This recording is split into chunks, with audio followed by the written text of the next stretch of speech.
এই যে ভাই, ভিডিওটা ধাক্কা দিবেন না, খুবই গুরুত্বপূর্ণ কথা। আপনার হাতে সময় থাকলে অবশ্যই ওনার কথাগুলো শুনে যাবেন। আগে ভাই ভিডিওটা দেখেন। আমার বাবা উম, একটু ছোটবেলা থেকে দেখেছি, যতদূর মনে পড়ে দেখেছি বাবা নেশা টেশা করতো বলে ফ্যামিলিতে একটু ঝামেলা ছিল। মার সাথে একটু ঝামেলা হতো, বাবা সাংসারিক খরচটা ঠিক করে দিতে পারতো না। এগুলো পেশারে আম্মা আমাদের দুই বোনের ভবিষ্যতের কথা চিন্তা করে বাংলাদেশের বাইরে চলে যাবে ডিসিশন নিয়েছিল। তারপর আম্মা বাংলাদেশের বাইরে চলে গেল, আমাদের ছোট রেখে দাদু বাসায় রেখে আম্মু বাংলাদেশের বাইরে চলে গেছে। তখন আমরা দুই বোন আমার দাদু বাসায় ছিলাম, বাবু বাজারে দাদা বাড়ি, ওইখানে ছিলাম, দাদা বাড়িতে ছিলাম। হ্যাঁ হ্যাঁ, বাবা সব জানতো, বাবা সব জানতো, কিন্তু উনি নেশা করে বলে বা তেমন সেন্স ছিল না, বা আমার আম্মাকে বাধা দেওয়ার চেষ্টা করছে, কিন্তু পরে আর বাধা দেয়নি, আমার আম্মা চলে গেছে। পরে আব্বা আবার বিয়ে করে নিয়ে আসছে। আর ছোটবেলায় আম্মার মুখে শুনেছি আব্বু নাকি আরো দুই তিনটা বিয়ে করছে, কিন্তু দেখিনি, যা দূর এখন আম্মার মুখে শুনি আর কি।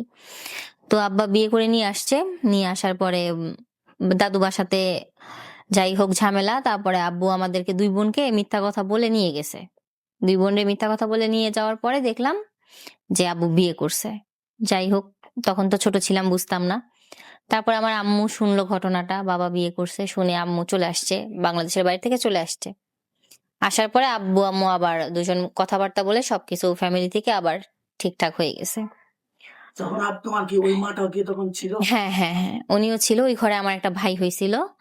আর মোটামুটি তখন আব্বা আর কি এইদিকেও ছিল ওইদিকেও ছিল, দুই দিকেই ছিল। আম্মার কাছে বলতো না, আমার কাছে বলা হয়তো যে ওই বাসায় যাই না, তোমার এখানেই থাকে, কিন্তু আব্বু লুকিয়ে লুকিয়ে যাইতো।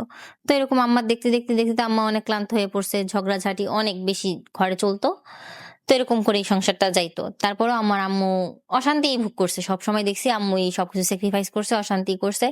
আমাদের দুই বোনের পড়াশোনা মোটামুটি আম্মুই সবকিছু দেখছে। প্লাস হঠাৎ করে আব্বু মারা গেল।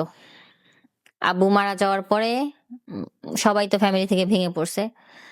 আব্বু মারা গেছে ছোট মার বাসায়, যেখানে ছোট মা ছিল ওইখানে আব্বু মারা গেছে। কি হয়েছিল? আব্বা জানি না ওইখানে কি হয়েছে, আব্বা রোজার প্রথম রমজানের দিন উনি ফাঁসি দিয়ে মারা গেছে। জি।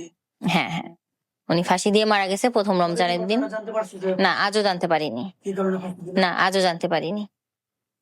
আর হচ্ছে আব্বা মারা যাওয়ার পরে আর কি করার, তারপরে যখন সব সময় দেখছি আম্মা ছোটবেলা থেকেই অশান্তি, যখন বড় তখনও মোটামুটি, আব্বা যখন মারা গেছে তখন বুঝি যে আম্মা তো এখন অশান্তি, সবসময় অশান্তি করে গেছে। আর আম্মারও বয়স তেমন না।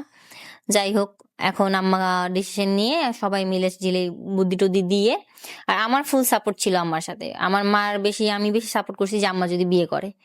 আম্মা বিয়ে করছে, এখন ইনশাল্লাহ এই ঘরে আমার একটা ভাই আছে, আমরা খুব সুখী এখন।